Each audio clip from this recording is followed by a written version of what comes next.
Si te digo Christopher Nolan, ¿en qué piensas? Quizá en una arquitectura ontológica, megalómana, laberíntica, donde el tiempo implosiona con personajes psicológicamente multifacéticos que sucumben a sus deseos. Yo pienso que le gustan los hombres. Déjame cocinar. ¡Ay! Me sentí muy sassy escribiendo eso.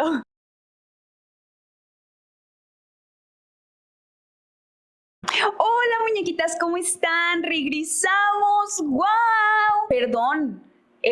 Bueno, van avisos parroquiales. Si no te importan, puedes saltar hasta este minuto. En ese minuto empieza toda la desmenuzadera de todo el tema y todo lo que verdaderamente te importa. Si no vienes de alguna de mis redes sociales y solo te pareció curioso el título y le diste clic. Primero que nada, una disculpa.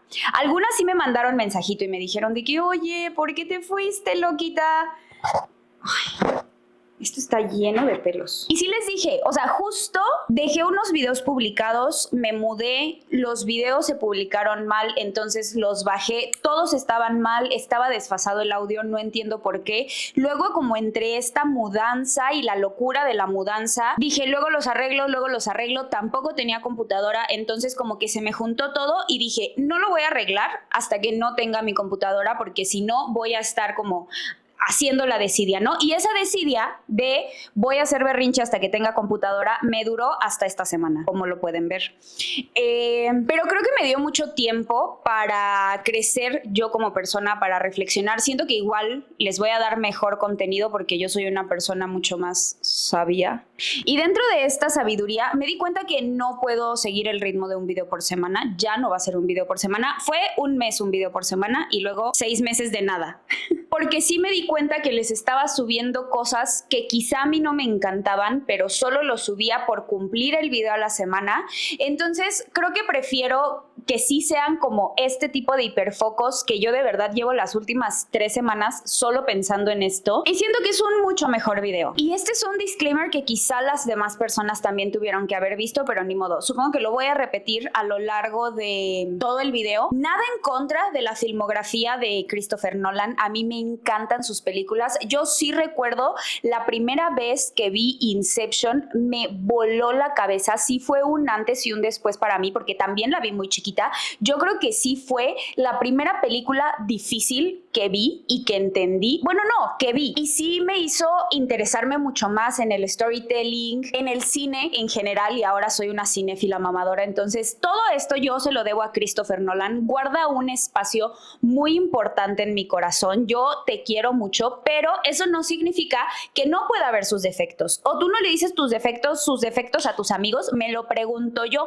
Y yo, como tengo una relación muy fuerte contigo, Christopher Nolan, te lo voy a decir, te gustan los hombres, no es cierto. Porque aparte siento que Christopher Nolan es muy...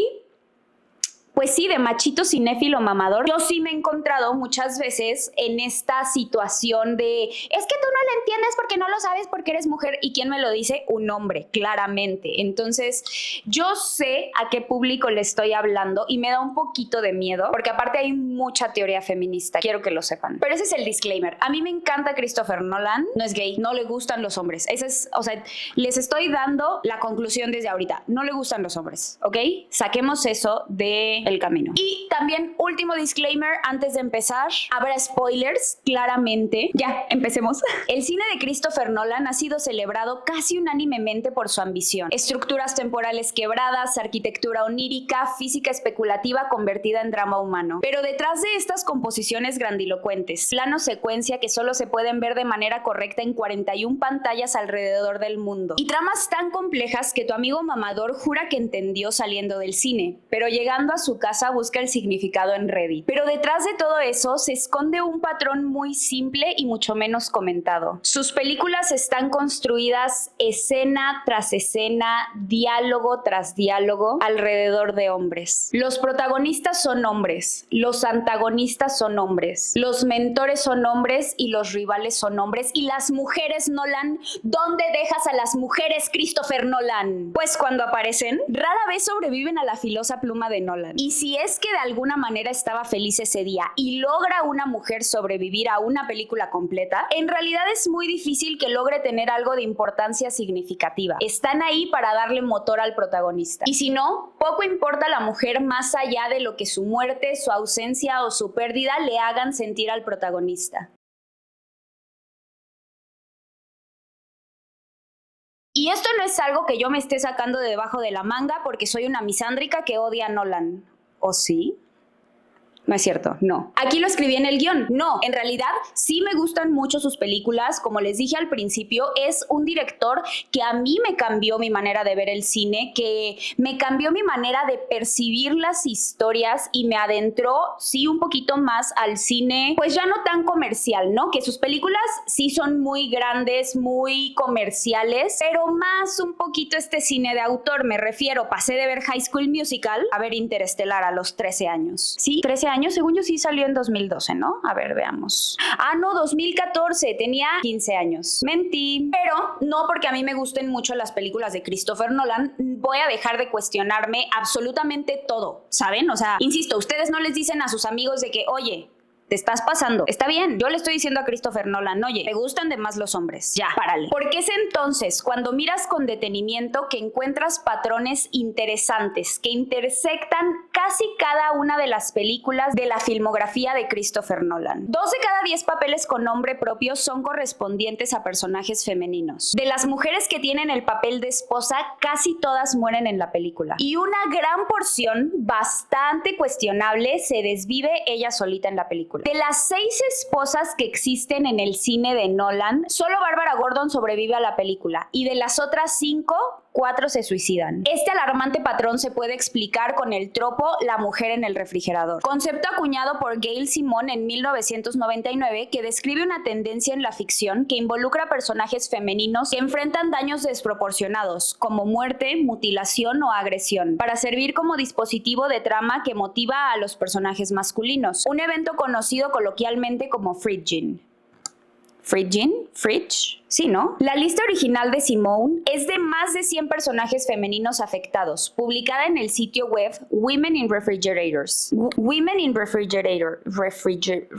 Infrastructure. Provocó discusiones sobre el sexismo en la cultura pop y la industria del cómic. La influencia del tropo se extiende más allá de los cómics, con críticas a su presencia en franquicias de cine y televisión. En 1999, Gail Simone crea esta página que se llama, así literal, www.mujeresenelrefrigerador.com, tomando como ejemplo un arco de Linterna Verde de 1994, en el que Linterna Verde regresa a su departamento para encontrar a su novia Alexandra Dwight asesinada por el villano principal de ese cómic, que es Major Force. Y el villano tomó su cuerpo y lo colocó en el refrigerador. De ahí viene el nombre de Mujer en el Refrigerador. Simone y sus colegas hicieron una lista de mujeres ficticias que habían sido asesinadas, mutiladas o despojadas de sus poderes y tratadas como un mero dispositivo para hacer avanzar el arco narrativo del personaje masculino. Ahora, en la industria es muy común que se utilice el verbo free para describir este tipo de situaciones. Una mujer es lastimada únicamente para que el arco narrativo del personaje principal masculino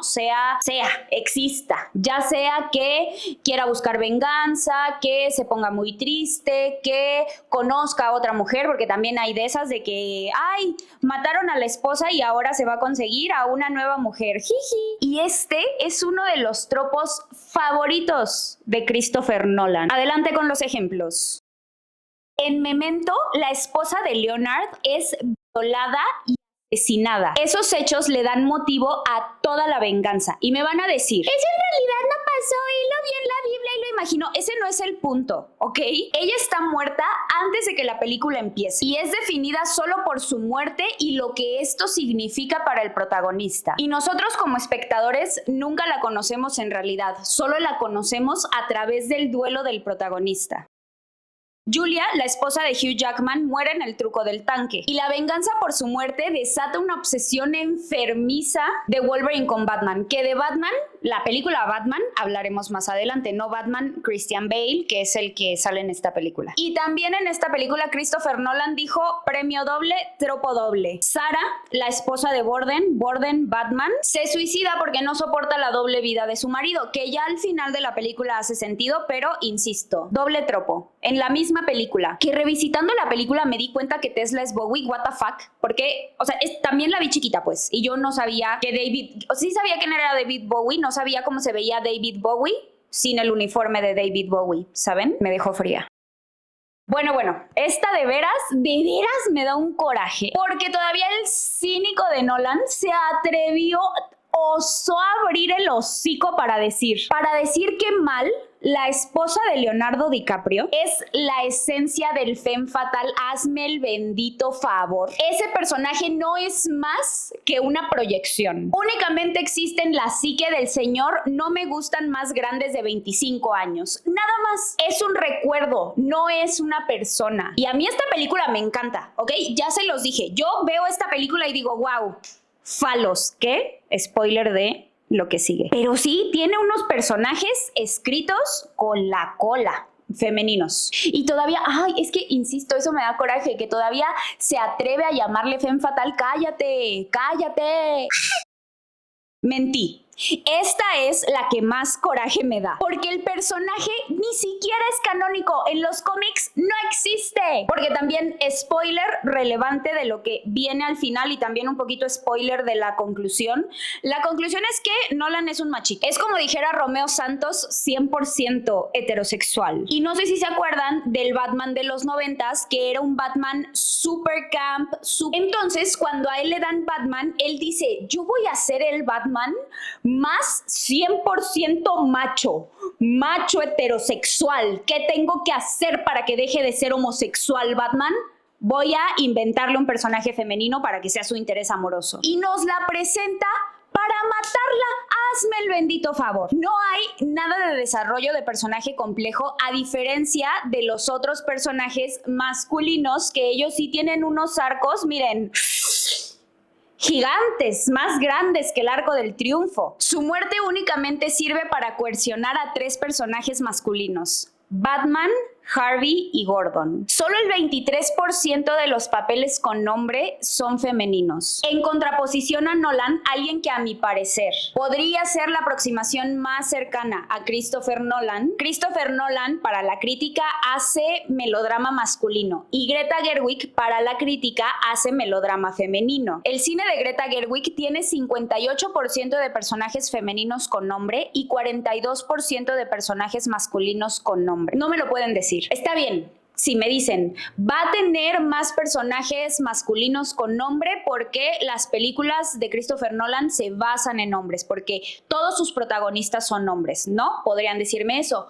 Todas las películas de Greta Gerwig tienen personajes principales femeninos y a pesar de eso, ¿saben cuál es la diferencia? Que a Greta Gerwig sí le enseñaron a escribir buenos personajes masculinos complejos e interesantes. A los hombres no les enseñan a entender a las mujeres. No le iba a dejar caer. Todo este video se me ocurrió porque antes de meterme a bañar vi el TikTok de @danieju. Les recomiendo mucho su contenido. Les dejo que lo vean, todos los créditos a ella. Vayan a seguirla en TikTok y en Instagram. Buenísimo contenido. Vean el video. ¿Qué tiene que ver una pantalla de IMAX con el concepto de falocentrismo? Recientemente se hizo tendencia una discusión en torno a la nueva película del director Christopher Nolan, una adaptación del clásico La Odisea, que fue grabada en formato IMAX 70 milímetros, un formato que solo puede ser exhibido en 40 salas en todo el mundo, lo cual equivale a un 6% de la población que puede ser un potencial espectador de esta película. Esto ha despertado muchos comentarios respecto a la accesibilidad del cine y al elitismo por parte de este autor, pero yo creo que este detalle, o sea, el capricho de hacer una película cuyo tamaño y magnitud de la imagen importen más que incluso los públicos puedan verla, no es incidental al cine de Nolan, sino un eje en el resto de su obra. Para analizar esto, vamos a usar este concepto heredado del psicoanálisis y la teoría feminista, que es el falocentrismo. Primero digamos qué es el falocentrismo. No podemos hablar de que hay algo fálico o falocéntrico solamente porque hay hombres presentes, está hecho por hombres o centrado en algún tema masculino. El falo funciona como un símbolo de poder, autoridad y sobre todo de potencia. Es una lógica cultural donde el valor se demuestra buscando que las cosas sean más grandes, más complejas y más impresionantes, espectaculares y grandilocuentes, como suele caracterizar a las imágenes que crea Nolan. En su cine, y sobre todo en esta última entrega, vamos a encontrar planos muy largos, una atención al paisaje desde un lugar de magnificencia, grupos grandes de personas, extras, una iluminación como de tendencia romántica, una duración de casi 3 horas y bueno, sobre todo ahora, este full frame en formato IMAX. Incluso la atención rara vez está en el guión o la historia y se centra en todos los medios, materiales y formatos que hacen de esta una gran película, que se grabó en IMAX, que hicieron explosiones análogas, que se utilizó un set gigantesco, que utilizaron la cámara más grande que existe, etc. Como si la película necesitara demostrar constantemente su propia importancia, su propia potencia. Pero esta obsesión por la escala no es únicamente de Nolan. Son muchos los directores, hombres, que una vez que ya nos han entregado su peak narrativo y estético, optan por crecer cinematográficamente a través de hacer obras cada vez más grandes, más largas, más caras, más contaminantes, pero no necesariamente buenas historias. Y es que esto habla de una idea mucho más antigua sobre lo que entendemos por gran cine. Hollywood lleva más de un siglo asociando calidad con espectacularidad. Desde películas como The Birth of a Nation o Intolerance, el espectáculo le dio base al cine estadounidense. Y esto no es coincidencia también en una cultura caracterizada por la dominación y la supremacía, que son a su vez expresiones fálicas. Cuéntame qué opinas en los comentarios y sígueme para más análisis de cine y cultura desde una perspectiva disidente. Bye. Y me puse a sobrepensar todo este video mientras me bañaba porque ciertamente las cosas que dice Dani son ciertas. La cámara de Nolan es una muestra evidente de su fascinación por el falo, por la verticalidad, los rascacielos, las torres. En Inception, las estructuras que se doblan y desdoblan en sí mismas. Y desde el urbanismo ya se viene hablando desde hace ya mucho tiempo de lo arrogante que es la verticalidad de los rascacielos, ya que introduce un elemento fálico, mejor dicho, falocrático en el campo visual del espectador. Y el propósito de ser exhibido ahí es demostrar una impresión de autoridad al espectador. Ejemplos en la filmografía de Nolan tenemos muchísimos. Las ciudades plegables de Inception, los corredores infinitos de Interestelar, todos pensados desde la verticalidad, el poder, la ambición y el ego.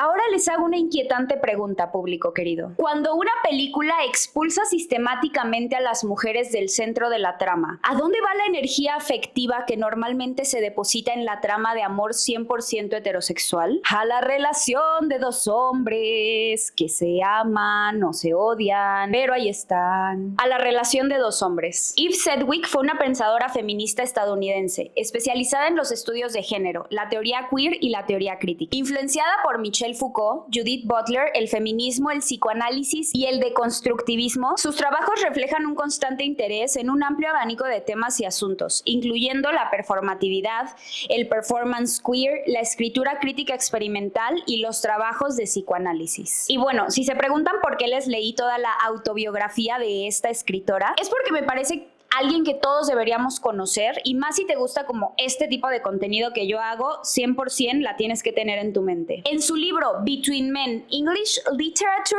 and Male Homosocial Desire, propone el continuo homosocial para demostrar que las relaciones no sexuales entre hombres, como la amistad, el trabajo o la camaradería, y el deseo homosexual, forman una línea continua e inseparable de poder y cultura patriarcal. Para no hacernos bolas, el concepto de homosocialidad se refiere a los vínculos sociales no sexuales entre personas del mismo sexo. El continuo es porque Sedgwick argumenta que no hay una separación tajante y natural entre la amistad varonil aceptada y el deseo homosexual prohibido, sino que es un espectro fluido. Para ella no es una línea recta como lo hace ver el patriarcado tajante, es más como un gradiente bonito que se mezcla. Pero para mantener el poder social y la estructura patriarcal, la cultura impone una línea divisoria estricta y a menudo bastante violenta, castigando el deseo homosexual explícito mientras valida la homosocialidad defensiva y algunas veces hasta homofóbica. ¿Cuántas veces no hemos visto al mismo hombre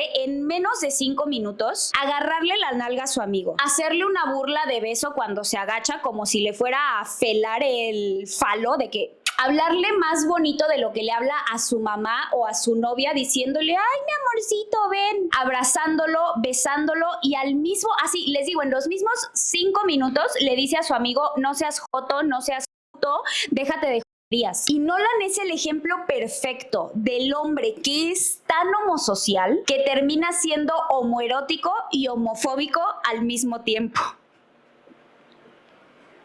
Es que de veras me da un buen de risa.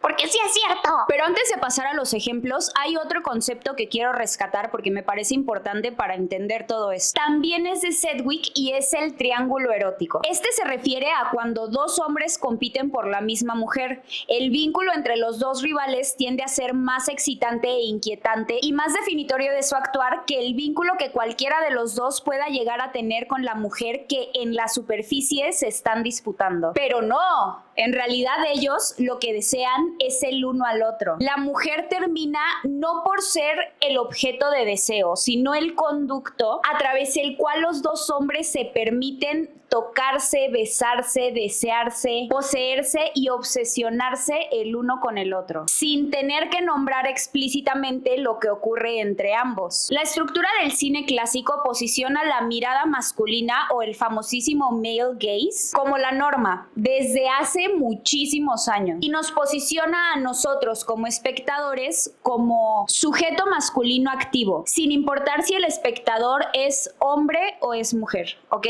Esto es importante. Porque coloca a la mujer como el sujeto pasivo del deseo que existe para estimular la acción del hombre sin importar ella misma. Entonces, si la mujer solo es un objeto para el hombre y solo es un objeto para la cámara, y además Nolan la mata a media película o antes de que empiece la película, ¿hacia dónde se redirige la carga sexual y libidinal de la cámara? Así es, hacia los cuerpos y los vínculos masculinos. Porque el esqueleto narrativo de la obra de Nolan es de manera reiterada el vínculo intenso entre dos hombres. Adelante con los ejemplos. La crítica la describe como un filme sobre dos hombres de mediana edad peleando sobre quién es el mejor en sus truquitos de magia. Una high camp gay comedy. Una brillante telenovela homoerótica. No lo digo yo, lo dice la crítica. Y esta película es el ejemplo perfecto del triángulo erótico, ya que Black Widow es la última vez que hago este chiste, ¿ok? Bueno, en esta sección va a ser la última vez que haga este chiste, ¿vale? Quedaba, está bien. ¿Cuándo voy a volver a tener esta oportunidad? No lo sé. Ya que Black Widow oscila entre Wolverine y Batman. ¿Ven cómo era un muy buen chiste? Como el conducto de una rivalidad que en realidad es una obsesión mutua enfermiza, porque cada uno dedica su vida entera a penetrar el secreto del otro. ¡Ay! Es que díganme que eso no es extremadamente romántico. Y cuando te revelan, spoiler, major spoiler, por favor, si no has visto la película, ve a verla y no veas esto. Cuando te revelan el tema de los gemelos, copias, clones, como quieras, el juego del doble secreto, este juego de identidad solamente intensifica el deseo entre nuestros ahora 4 protagonistas, bueno, no, 3 protagonistas. Aquí necesitamos un poquito de contexto porque no sé si todas las personas que están viendo esto saben qué es AO3, pero AO3 es una plataforma de fanfic, básicamente. Es como Wattpad, porque siento que Wattpad como que es más viejito o no lo sé, pero como que llegó más al mainstream de que las fangirls, pero es como un Wattpad igual, de puro fanfic. Dream Husbands es el nombre del ship de esta película, de Inception, y tiene más de 8,700 publicaciones en AO3. Que para mí este tipo de fandoms, y con todo respeto se los digo, son los más migajeros y los más creativos, porque ¿de qué me estás hablando de esta calidad de edits con 15 segundos que te sirven de una película de 3 horas y ya? Párale de contar, no tienes absolutamente nada más y le exprimen al más no poder. Me encanta, me parece muy fantasioso. Es de personas muy ansiosas que sobrepiensan absolutamente todo. Me identifico, pero yo nunca estuve en un fandom de estos. ¡Oh, my God!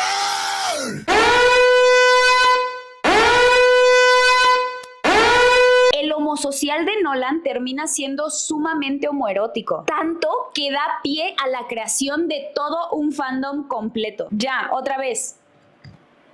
¿Qué más digo? Y otra vez reciclamos el triángulo erótico de Sedgwick, porque no solo es Mal, la esposa de Cobb, una proyección mental, sino que también es el vínculo entre Cobb y su equipo, porque Cobb necesita a Mal para poder tener una relación con su equipo de trabajo y poder penetrar nuevamente la mente de Fisher. Penetración psíquica entre hombres. Yo digo... ¿Qué te digo? La relación Batman-Joker lo es todo. Te voy a dejar una escena y no voy a decir nada más. Bueno, sí voy a decir muchas cosas, pero ¿me entiendes? Why do you want to kill me? I don't want to kill you.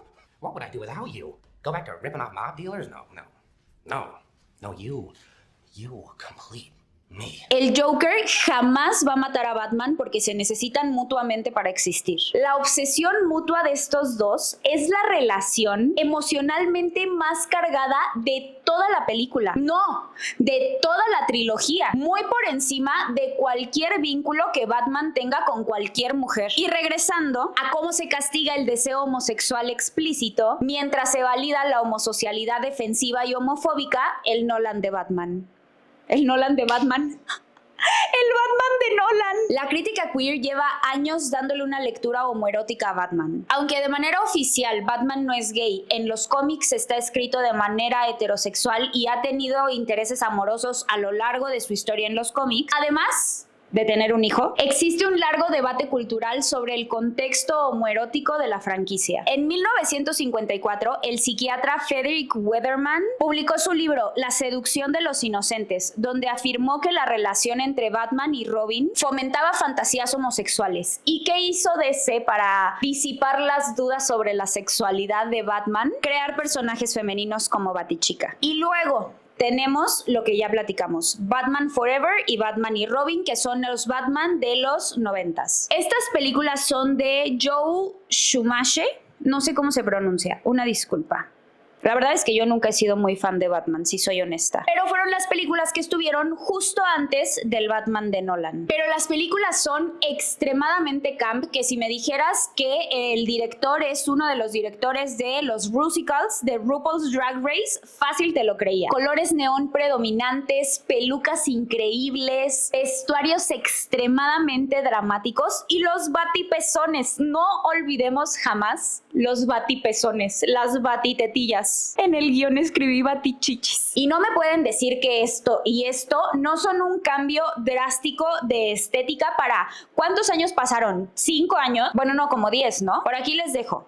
¿Cuántos años pasaron? Porque Nolan quería alejarse lo más posible del Batman gay, del director gay, y lo desqueerificó, pero en su afán de buscar el macho perfecto... volvió a caer en la trampa del continuo homosocial homoerótico. Y es otra constante de la filmografía de Nolan. Es tan homofóbico que termina de manera inconsciente siendo homoerótico. Para Peter Dickin, Men in Crisis, Christopher Nolan, Untruths, las no verdades, pues, and Fictionalizing Masculinity, argumenta que la masculinidad del Batman de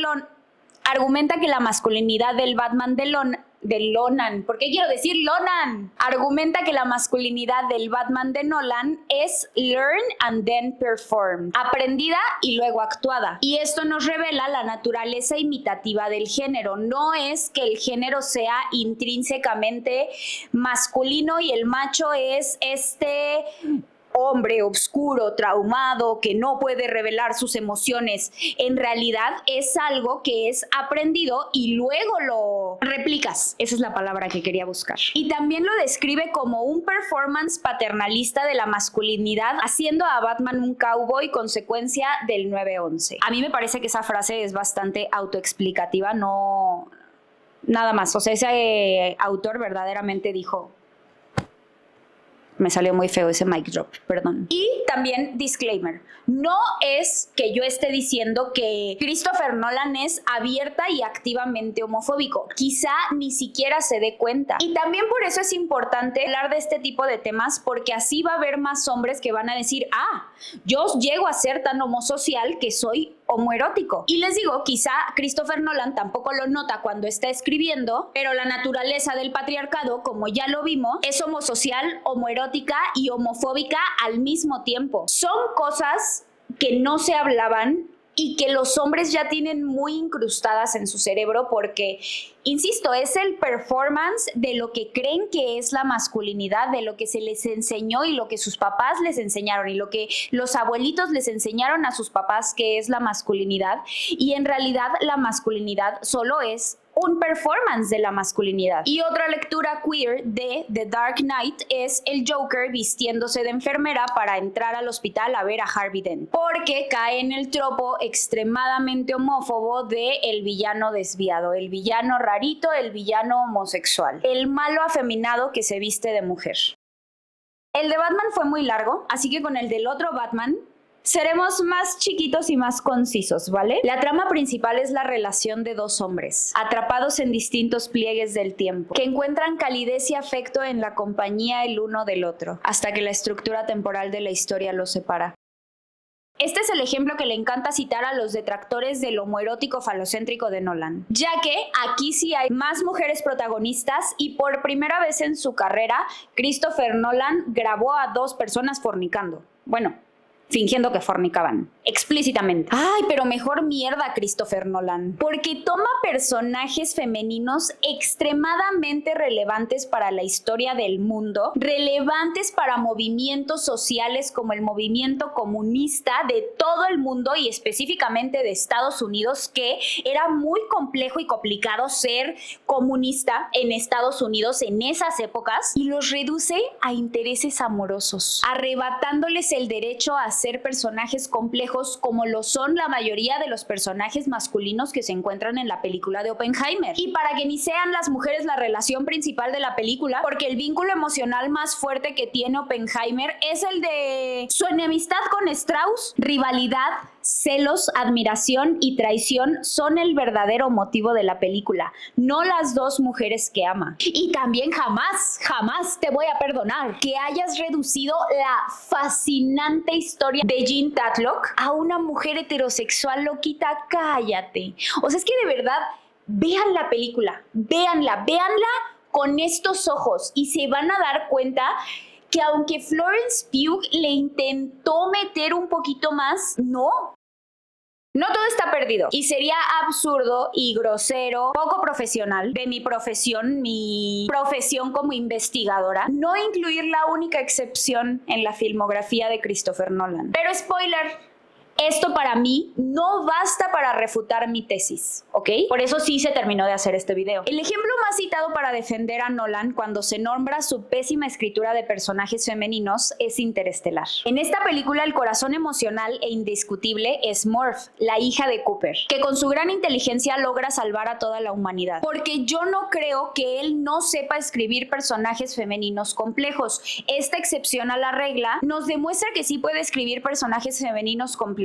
pero solo cuando las quiere y las respeta. El aclamado director Christopher Nolan y su esposa, la productora Emma Thomas, tienen 4 hijos. Flora Nolan, que es la mayor de los 4, Oliver Nolan, Rory Nolan y Magnus Nolan. Para mí, con Murph, retrata el vínculo filial entre un padre y una figura que ocupa el lugar estructural del heredero varón al compartir su ambición e inteligencia. Es narrativamente hablando la que continúa el legado del padre, lo que me deja una duda. ¿Los hombres solo pueden respetar a sus hijas? La ausencia sistemática de personajes femeninos con ese peso a lo largo de su filmografía deja de parecer un accidente de escritura y empieza a revelar sus verdaderos colores. Es un patrón cuantificable.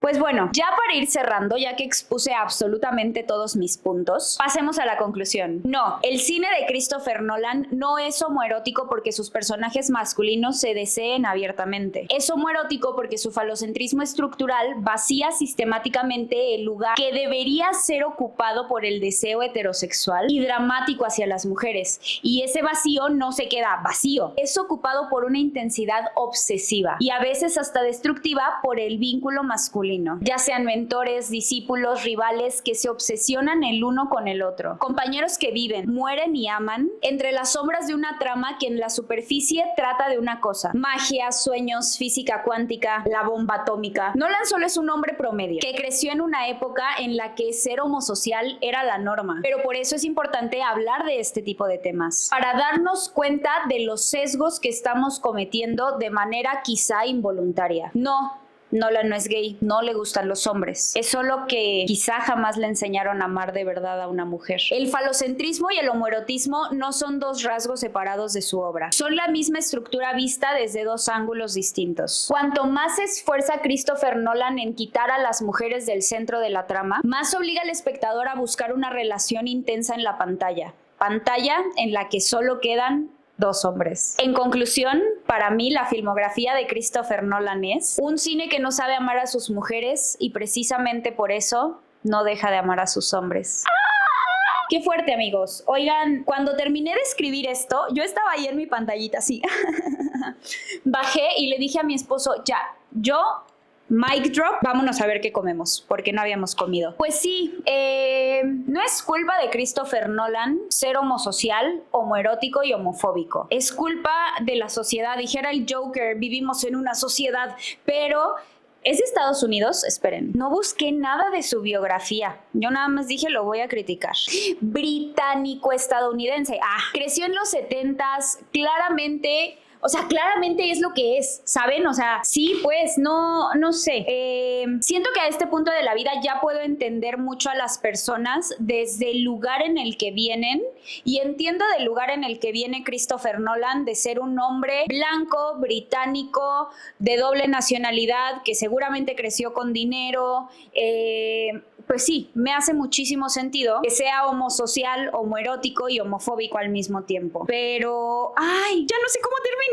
Siento que hace mucho no hacía uno de estos videos. Sí, me siento un poco nerviosa y dispersa, no sé si lo notaron. Ya terminé el guión y ya no sé qué hacer. Y yo estoy así.